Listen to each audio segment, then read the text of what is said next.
আসসালামু আলাইকুম। Dish and Diary with Obada's family ব্লগে আরও একবার সবাইকে স্বাগতম করছি। আশেপাশের এমন একটা পরিবেশ যে কান পাতলেই গরু ছাগলের ডাক ছাড়া আর অন্য কিছুই শোনা যাচ্ছে না, বিশেষ করে ছাগলের ডাক।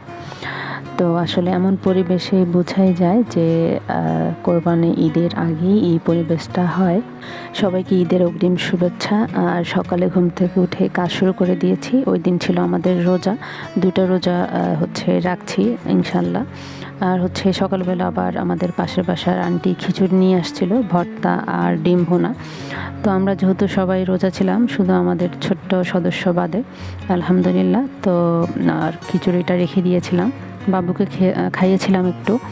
আর সকালে খালা মেহেদি বেটে দিয়েছিল আমার শ্বশুর শাশুড়ি মাথায় দেওয়ার জন্য। আমিও একটু নিয়েছিলাম অবশ্য, জাস্ট মাথার তুলি দিয়ে। আর ভাবি তরকারি কেটে নিচ্ছিল। তো এখানে কুশি ভাজি বসিয়ে দিয়েছিলাম, আর এক পাশে গরম পানি বসিয়েছি কাপড় চোপড় ভিজানোর জন্য।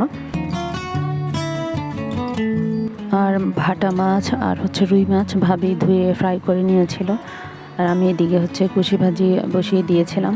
এই কুশি ভাজিটা আমার অনেক ভালো লাগে, শুধু ডিম দিয়ে একদম কোনো রকমের জিরা তারপরে ধনিয়া ছাড়া ভাজিটা করা হয়। আর সকালে মাছের চাল নিয়ে এসেছিল বস্তা ভরে। তো আমার শাশুড়ি মা পরে ড্রামে ড্রামে রেখেছিল ভাগ করে। আর যেহেতু দোকানপাট বন্ধ হয়ে যাবে ঈদের সময়, কয়েকদিনই অনেক কিছু আসলে পাওয়া যায় না, তো বাজার কয়েকবারে পাঠিয়ে দিচ্ছিল আমার শ্বশুর। আর টানা 2-3 দিনই বাজারে যাচ্ছিল। আর এখানে কুশি ভাজির জন্য আমি কুশি ভাজিটাকে হলুদ, লবণ আর কাঁচামরিচ দিয়ে সিদ্ধ করে তারপর নামিয়ে রেখেছিলাম। আর এখানে পেঁয়াজ লাল লাল করে ভেজে একটা ডিম দিয়ে তারপরে কুশি ভাজির সাথে মিক্স করে পানিটা একদম ভালো করে টানিয়ে নেব। দেন কুশি ভাজি খাওয়ার জন্য রেডি। এই ভাজিটা ভাতের সাথে খুবই ভালো লাগে। আর অনেক দিন পর রোজা রাখছি, আমার মনে হয় সেজন্য একটু সবার কাছে খারাপ লাগছে। আবহাওয়া ঠান্ডা, বাট রোজা রাখতে একটু কষ্টই হচ্ছে। আর এখানে ডাঁটা কেটে দিয়েছে ভাবি, তো আমি বসিয়ে দিলাম। আর আব্বা আসার সময় আবার মাছ নিয়ে এসেছিলো, কই মাছ এনেছিল আর চিংড়ি মাছ এনেছিল। তো ভাবি কেটে নিচ্ছিল, আর আমি এদিকে আবার বাবুকে নিয়ে ব্যস্ত হয়ে গিয়েছিলাম।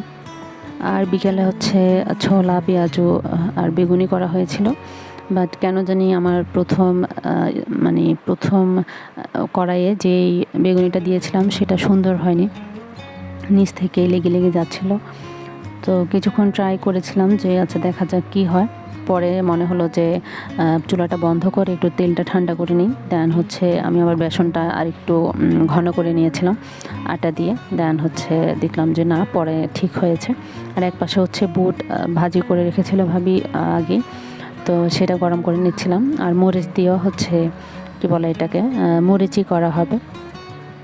এই যে বেগুন আর মরিচ আর ডালের সাথে সব এখানে দিয়ে দেওয়া আছে, জাস্ট মেখে ভেজে ফেলবো পেঁয়াজও। আর সন্ধ্যায় ছিল লেবুর শরবত, আনারস, তারপরে চিরা, কলা, দুধ দিয়ে এটা আমাদের ইফতার করে খাওয়া হয়। আর এই যে মাখা, এই মাখাটা আসলে আগে আমরা খেতাম না, বাট এইবার রোজা থেকে আমাদের এই মাখানোটা খাওয়া হয়। আর এই মাখানোটা খেতে আসলে অনেক মজা। আর এই যে আমাদের প্রতিবেশী আন্টির খিচুড়ি, তারপরে ডিম ভর্তা, এগুলো নামানো হয়েছে। তো আসলে ওনার ভর্তা অনেক মজা, উনি আমাদেরকে প্রায় সময় ভর্তা বানিয়ে পাঠায়। তো ওনার ভর্তার টেস্ট অন্যরকম। আর উনি পাটায় ভর্তা করে, আমরা অবশ্য ব্লেন্ডারে করি, সেজন্য আমাদেরটাও খারাপ হয় না, বাট ওনার ভর্তাটা আসলে অনেক ভালো লাগে। দেন ইফতার করে আমরা চলে গিয়েছিলাম গরু ছাগল দেখতে।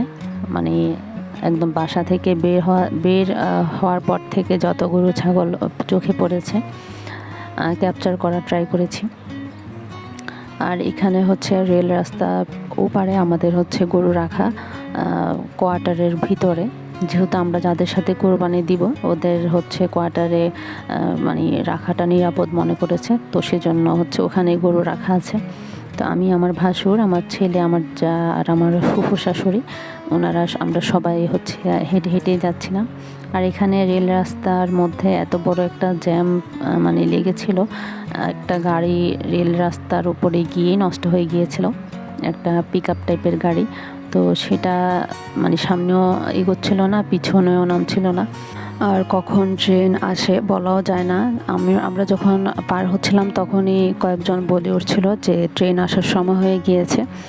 তো তখনই লাঠি বাহিনী কিছু মানুষ ছিল, তারা এসে হচ্ছে ধুমধাম করে কয়েকটা গাড়িকে গাড়ি টাড়ি দিয়ে পিছনে নামিয়েছিল, রাস্তা রেল লাইনটা কিছুটা ক্লিয়ার করেছিল।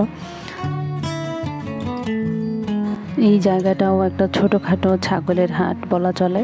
মানুষ তখনও ছাগল কিনছিল, আবার অনেকে আছে গাড়ি বস্তা বেঁধে বাড়ি যাওয়ার জন্য পিক আপ ভাড়া করে একদম বাড়ি যাচ্ছিল। আর হচ্ছে এই জায়গাটা এমনিতেও সচরাচর মাঝে মধ্যে দেখা যায় যে ছাগল নিয়ে মানুষ দাঁড়িয়ে থাকে ছাগল বিক্রি করার জন্য। আর কোয়ার্টারের পরিবেশ দেখলে আমার অন্যরকম একটা ভালো লাগা কাজ করে। অনেক ছোটোবেলা থেকে আসলে কোয়ার্টারে মানে এর সাথে পরিচিত বলতে আমার খালার বাসায় যখন বেড়াতে আসতাম ঢাকায়, তখন খালারা হচ্ছে কোয়ার্টারে থাকতো, ঢাকা ক্যান্টনমেন্ট কোয়ার্টারে। তো তখন থেকে আসলে কোয়ার্টার জিনিসটা আমার এত ভালো লাগে। কোয়ার্টারের বাসা, কোয়ার্টারের পরিবেশ, কোয়ার্টারের যে পার্ক থাকে, ওগুলো সব কিছু মিলে কোয়ার্টারটা আমার খুবই একটা সফট কর্নার বলতে পারেন। আর এখানে হচ্ছে আমার ফুফু শাশুড়িরা 6-7 বছর আগে এই বিল্ডিংয়ে থাকতো। তো এরপরে হচ্ছে ওনারা পাশের কোয়ার্টারে চলে যায়। আর হচ্ছে এখানে আমরা প্রথমে দেখছিলাম, যেহেতু আমরা সবাই প্রথমবার এসেছি গরু দেখতে, তো আমাদের সাথে আগের মানে কেউ নেই যে চিনে গরু। তো এখানে 3টা গরু ছিল। তো আমরা আমার ভাসুরের কি ফোন থেকে মিলিয়ে দেখছিল যে কোন গরুটা হতে পারে। তো পরে হচ্ছে মিলিয়ে দেখছিল যে না, আমাদের গরুটা একটু ভিতরে। আর আমার কাছে মনে হয় যে আপনার বেশি দামে এক গরু নিলে সেটা হচ্ছে লস পর্যায়ে পড়ে। আর বেশি দাম দিয়ে যদি 2টা গরু কেনা যায় তাহলে মানে জিনিসটা লাভ হয়। জানি না, সেটা আমার মনে হয়, সবাই আমার সাথে একমত নাও হতে পারেন। আর গরু দেখে তো আমার ছেলে মানে খুবই অবাক, কারণ সে এরকম পশু কাছ থেকে আগে দেখেনি। ফোনে দেখছে ইদানিং গরু, আর দেখে হাম্বা হাম্বা করছে। আর সামনে থেকে খুবই অবাক হচ্ছে, আর কি জানি মানে বলাবলি করছিল, ইশারা দিয়ে দেখাচ্ছিল গরুর দিকে। আসলে ও ছোটো মানুষ তো হয়তো বা ওর ভাষায় অনেক কিছু বলছিল, বাট আমরা বুঝছিলাম না। আর কোরবানির পশু দেখতে গেলে না একটা খারাপ লাগা কাজ করে। আর ওরা বুঝে যায় মনে হয় যে ওদের কালকে জবাই করা হবে, অথবা মানে ওদের ভিতরেও একটা খারাপ লাগা কাজ করে মেবি। মনে হয় যেন ওরা কান্না করে। আসলে কেউ তো মরতে চায় না, সবাই বেঁচে থাকতে চায়। তো গরু ছাগল এসব হচ্ছে অবলা প্রাণী, ওদের হচ্ছে মানুষের মতো অত বুদ্ধি শুদ্ধি নেই, অত বিবেক নেই বলেই ওরা পশু। আর মনে হয় যে কোরবানির সময়, কোরবানির আগে গরুরা কান্না করে, ওদের চোখে সবসময় পানি লেগেই থাকে। জানি না সেটা সত্যি কিনা। অনেকক্ষণ ট্রাই করার পরে গরুটাকে দাঁড়া করাতে সক্ষম হয়েছি আমরা। দেন হচ্ছে আমার ভাসুর, আমার আমার ফুফু শাশুড়ি হচ্ছে গরুটাকে একটু কাঁঠাল পাতা খাওয়াচ্ছিল। আর আমার ছেলে তো মানে গরুকে টাচ করার জন্য, গরুর কাছে যাওয়ার জন্য খুবই মানে অস্থির হয়ে আছে, বাট ও আবার ভয়ও পাচ্ছে। কাছে নিয়ে ছেড়ে দেওয়ার পরে ও আর যাচ্ছিল না। পরে হচ্ছে ভাইয়া ওকে একটু কোলে নিয়ে কাঁঠাল পাতা খাওয়াচ্ছিল যে ওর হাতে খাওয়াবে, বাট ও আর হাত দেয়নি।